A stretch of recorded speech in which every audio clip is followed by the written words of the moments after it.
కొన్ని వేల ఏళ్ల క్రితం రాసిన కొన్ని పుస్తకాలు ఆ ఇప్పటికీ మన ఆధునిక ఆలోచనలకు, మన సందిగ్ధతలకు సమాధానం చెప్పగలవంటే మనం నమ్మగలమా? కష్టమే.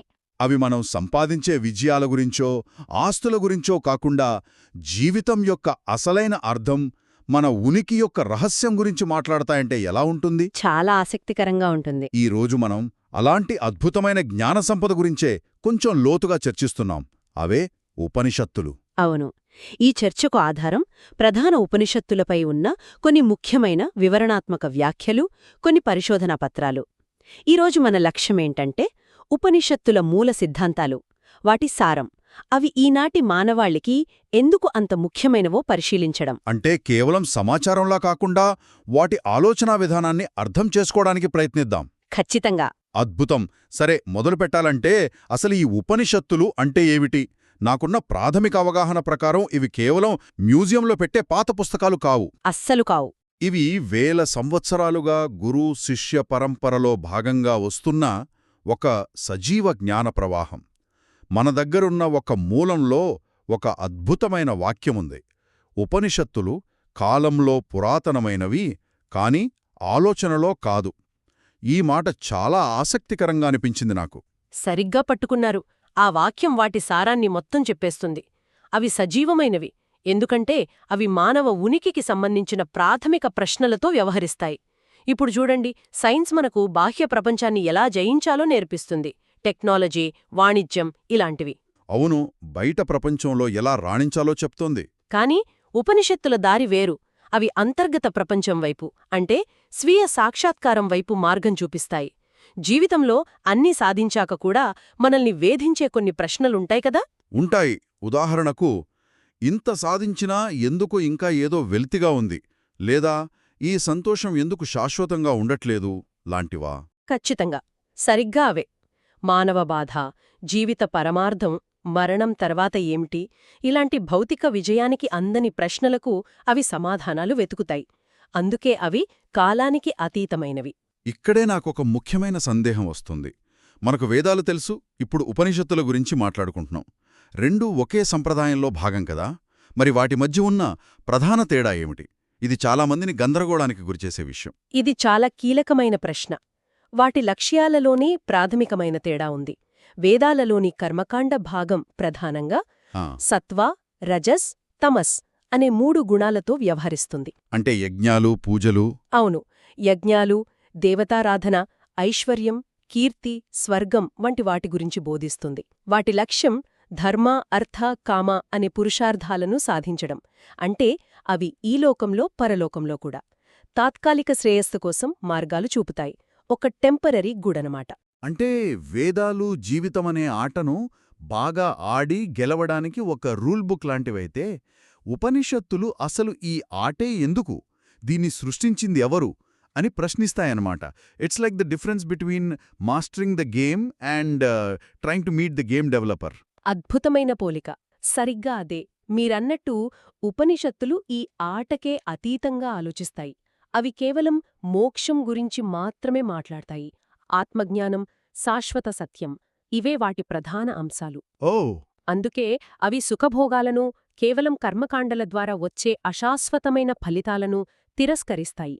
వాటి లక్ష్యం అవిద్య అంటే అజ్ఞానం నుండి విద్య అంటే జ్ఞానం వైపుకు నడిపించి శాశ్వత శ్రేయస్సును, ఎటర్నల్ గుడ్ అంటామే, దాన్ని అందించడం. ఒకటి తాత్కాలికం, మరొకటి శాశ్వతం. అదే అసలు తేడా. అదే తేడా. సరే, ఈ విషయం నన్ను ఇంకా ఆసక్తికి గురిచేస్తోంది. మన మూలాల ప్రకారం ఉపనిషత్తులు మనకు ఏమి చెయ్యాలి, ఏమి చెయ్యకూడదు అంటే ఒక డూస్ అండ్ డోంట్స్ జాబితా ఇవ్వవట. అవి ప్రార్థనలు కావు, గుడిలో పూజల గురించిన పుస్తకాలు కావు, పురాణాలలాగా కథలు కూడా చెప్పవు. మరి అవి ఏం చేస్తాయి? వాటి పద్ధతి ఏమిటి? ఇది చాలా విచిత్రంగా ఉంది. వాటి పద్ధతి చాలా సరళమైనది, కాని చాలా శక్తివంతమైనది. అవి క్లిష్టమైన నమ్మక వ్యవస్థలను మనమీద రుద్దవు. బదులుగా అవి సరళమైన ప్రశ్నల ద్వారా, ప్రత్యక్ష విచారణ అంటే డైరెక్ట్ ఎంక్వైరీ ద్వారా సత్యాన్ని మనమే అన్వేషించేలా చేస్తాయి. ఉదాహరణకు కఠోపనిషత్తులో నచికేతుడు యముడిని మనిషి చనిపోయాక ఏమవుతాడు అని సూటిగా అడుగుతాడు. అంత సూటిగా. అంటే అవి సమాధానాలివ్వవా? మనల్ని ప్రశ్నలడగడం నేర్పిస్తాయా? ఇది నేను యూహించిన దానికి పూర్తిగా భిన్నంగా ఉంది. ఒక రకంగా అంతే. అవి మనల్ని సరైన ప్రశ్నలు అడిగేలా ప్రోత్సహిస్తాయి. ఇప్పుడు చూడండి, అవి అడుగుతాయి, ఆనందమనేది వస్తువులను పొందిన తర్వాత శాశ్వతంగా ఉంటుందా? ఇది మనందరం అనుభవించేదే. అవును. ఒక కొత్త కారు కొన్నప్పుడు లేదా ఒక ఇల్లు కట్టినప్పుడు విపరీతమైన సంతోషం కలుగుతుంది. కానీ ఆ సంతోషం ఎంతకాలం ఉంటుంది? మహా అయితే కొన్ని నెలలు. 6 నెలల తర్వాత అది కూడా జీవితంలో ఒక భాగమైపోతుంది. మామూలే అనిపిస్తుంది. సరిగ్గా అదే. ఉపనిషత్తులు ఇలాంటి మన అనుభవంలోంచే సత్యాన్వేషణ మొదలుపెడతాయి. అంటే అవి మన నమ్మకాలను ప్రశ్నించి మన అనుభవం ద్వారానే సత్యాన్ని కనుగొనేలా ప్రోత్సహిస్తాయన్నమాట. చాలా ఆసక్తికరంగా ఉంది. మరి వాటి ప్రధాన కేంద్రబిందువేమిటి? వీటి ప్రధాన కేంద్రం ఆత్మ, లేదా సంస్కృతంలో చెప్పాలంటే ఆత్మన్. అంటే మన నిజ స్వరూపం, మన అంతరాత్మ, మనలోని చైతన్యం. ద సెల్ఫ్ అంటారు గదా. ఎగ్జాక్ట్లీ. అందుకే ఉపనిషత్తులు మతం గురించి మాట్లాడవు, వాస్తవికత అంటే రియాలిటీ గురించి మాట్లాడతాయి.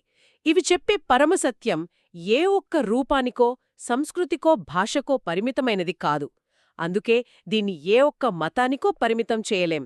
ఒక మూలంలో చాలా స్పష్టంగా చెప్పారు, ఉపనిషత్తులు మతం గురించి మాట్లాడవు, అవి వాస్తవికత గురించి మాట్లాడతాయి. మీరు చెప్పింది వింటుంటే ఈ జ్ఞానం చాలా లోతైనదని అర్థమవుతుంది. మన మూలాల్లో ఒక ఆసక్తికరమైన విషయం ఉంది. ఈ జ్ఞానం పుస్తకాలకు, పదాలకు, కులానికి లేదా భౌగోళిక సరిహద్దులకు పరిమితం కాదట. ఇది వినడానికి చాలా బాగుంది. కాని కేవలం చదవడం ద్వారా ఇది సాధ్యం కానప్పుడు మరి ఈ జ్ఞానాన్ని ఎలా పొందాలి? ఇది చాలా ముఖ్యమైన పాయింట్. ఉపనిషత్తుల ప్రకారం ఈ జ్ఞానాన్ని కేవలం 2 మార్గాల ద్వారానే పొందడం సాధ్యం. ఒకటి ప్రత్యక్ష అనుభవం, డైరెక్ట్ ఎక్స్పీరియన్స్. రెండవది అత్యంత ముఖ్యమైనది, గురువు మార్గదర్శకత్వం. గురువు లేకుండా ఉపనిషత్ అధ్యయనం అసంపూర్ణమని గట్టిగా చెబుతారు. ఒక్క నిమిషం. ఇక్కడే నాకొక ఆధునిక సందేహం వస్తుంది. ఈరోజు మనకు సమాచారం అంతా చేతిలో ఉంది. గూగుల్, యూట్యూబ్, ఎన్నో పుస్తకాలున్నాయి. అలాంటప్పుడు కేవలం ఒక గురువు మీద ఆధారపడటం అనేది కొంచెం పాత పద్ధతిలా అనిపించదా? మనకు మనమే ఈ జ్ఞానాన్ని సంపాదించుకోలేమా? ఇది సహజంగా వచ్చే ప్రశ్నే. కాని ఉపనిషత్తుల దృష్టిలో గురువు ఒక ఇన్ఫర్మేషన్ ప్రొవైడర్ కాదు. గురువు ఒక గైడ్. ఉపనిషత్తుల్లోని కొన్ని వాక్యాలు నేరుగా చదివితే పైపైన ఒక అర్థమొస్తుంది. కాని వాటి వెనుకున్న తాత్విక లోతును, ఆంతర్యాన్ని గురువు మాత్రమే వివరించగలడు. ఓ అందుకే ఒక అద్భుతమైన వాక్యముంది, సత్యం చదవబడదు, అది గురువుచే వెల్లడవుతుంది, అంటే రివీలవుతుంది. గురువు ఆ పదాల వెనుకున్న అనుభవాన్ని శిష్యుడికి అందిస్తాడు. అందుకే దానిని శ్రవణమంటారు, కేవలం పఠనం కాదు. ఓ అర్థమైంది. అంటే సమాచారాన్ని తెలుసుకోవడం వేరు, జ్ఞానాన్ని అనుభూతి చెందడం వేరు. గురువు ఆ అనుభూతికి వారధిలాంటివాడు. అందుకే బహుశా ఆదిశంకరాచార్యులు వంటి గొప్ప వ్యాఖ్యాతలు వాటికి భాష్యాలు రాసి వాటి అర్థాలను కాపాడటానికి అంత కష్టపడి ఉంటారు. తలు ఆ జ్ఞాన పరంపరను కాపాడటానికి ఒక వారధిలా పనిచేశారు. ఎందుకంటే కాలక్రమేణా పదాల అర్థాలు మారిపోవచ్చు, లేదా తప్పుగా అర్థం చేసుకోవచ్చు. వారి వ్యాఖ్యానాలను విస్మరించి మనకు నచ్చినట్టుగా ఉపనిషత్తులను అర్థం చేసుకోవాలనుకోవడం ఆ జ్ఞానాన్ని నీరుగార్చడమే అవుతుంది. వారు ఆ దారిలో ఉన్న మైలురాళ్లు లాంటివాళ్లు. మీరు శంకరాచార్యులు వంటి వ్యాఖ్యాతల గురించి చెప్పారు. అంటే ఇది మనం కొన్ని పుస్తకాల గురించా లేక ఒక పెద్ద గ్రంథాలయం గురించో మాట్లాడుతున్నాం? అసలు ఎన్ని ఉన్నాయి ఉపనిషత్తులు? మంచి ప్రశ్న. సాంప్రదాయికంగా మొత్తం 108 ఉపనిషత్తులున్నాయని చెబుతారు. 108? అవును. వాటిలో కూడా 10 చాలా ముఖ్యమైనవి. వాటిని ప్రధాన ఉపనిషత్తులు లేదా దశోపనిషత్తులు అంటారు. ఆదిశంకరాచార్యులు ఈ 10ంటికి భాష్యం రాశారు. మరికొందరు పండితులు ఈ జాబితాకు మరికొన్నింటిని కలిపి 14 ముఖ్యమైనవిగా పరిగణిస్తారు. ఆ 10 ఏవి? కొన్ని పేర్లు చెప్పగలరా? తప్పకుండా. అవి ఈశ, కేన, కఠ, ప్రశ్న, ముండక, మాండుక్య, తైత్తిరీయ, ఐతరేయ, ఛాందోగ్య మరియు బృహదారణ్యక ఉపనిషత్తులు. ఇవన్నీ శృతి సాహిత్యంలో భాగంగా ఉన్నాయి. శృతి అంటే వినబడినది అని అర్థం. అంటే ఈ జ్ఞానం మానవ నిర్మితం కాదు, ఋషులచే దర్శించబడింది అని నమ్మకం. ఈ ఉపనిషత్తులలో మనకు యాజ్ఞవల్క్యుడు, అరుణి, శ్వేతకేతు వంటి గొప్ప ఋషుల పేర్లు వినిపిస్తాయి. వారు కేవలం పేర్లు మాత్రమే కాదు, వారి మధ్య జరిగిన సంభాషణల ద్వారానే ఈ తత్వశాస్త్రం మనకు అందింది కదా. అవును, కరెక్ట్.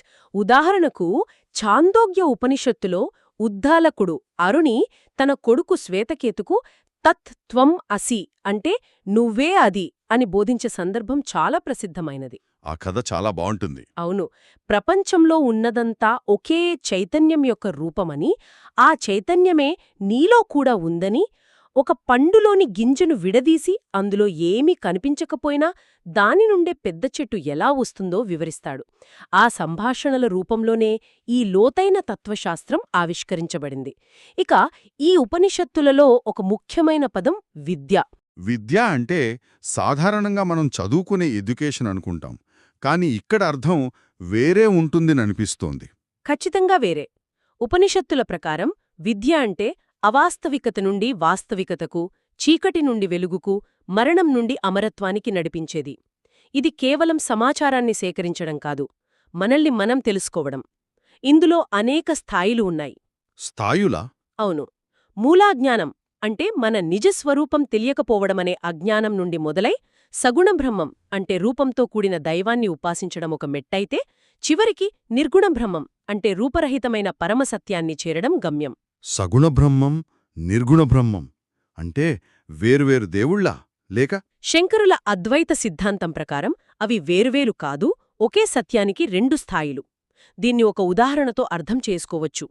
సగుణబ్రహ్మం ఒక ఫోటో లాంటిది. మనం ఇష్టపడే వ్యక్తి ఫోటోను చూసి ఆనందిస్తాం, ప్రేమిస్తాం. కాని ఆ ఫోటోనే ఆ వ్యక్తి కాదు కదా. కాదు, అస్సలు కాదు. నిర్గుణ బ్రహ్మం అంటే ఆ ఫోటోలో ఉన్న అసలైన వ్యక్తిని కలవడం లాంటిది. The photo is a step, a means to remember the real thing, not the end goal itself. సగుణ బ్రహ్మంపై చేసే ధ్యానం సాధకుడి చిత్తాన్ని శుద్ధి చేసి చివరికి అత్యున్నతమైన నిర్గుణ బ్రహ్మానికే దారితీస్తుందని చెబుతారు. అద్భుతమైన వివరణ. అంటే మనం ఇప్పుడుదాకా మాట్లాడుకున్నదంతా ఒక్క మాటలో చెప్పాలంటే, ఉపనిషత్తులు కర్మకాండల గురించో మతపరమైన ఆచారాల గురించో చెప్పే గ్రంథాలు కావు. అవి నేరుగా వాస్తవికత, ఆత్మ మరియు మోక్షం గురించి విచారణ చేసే తాత్విక పనిముట్లు. అవును. అవి ప్రశ్నలు వేస్తాయి, సమాధానాలు మనలోనే వెతుక్కోమంటాయి.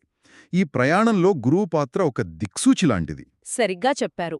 అవి సిద్ధాంతాలను గుడ్డిగా నమ్మమని ఎప్పుడూ చెప్పవు. ప్రతి విషయాన్ని ప్రశ్నించి, విచారించి, అనుభవం ద్వారా తెలుసుకోమంటాయి.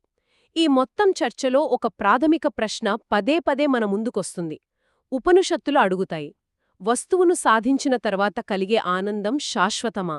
ఈ ఒక్క ప్రశ్న నేటి మన జీవితాలకు, మన సమాజానికి అద్దం పడుతుంది. అవును.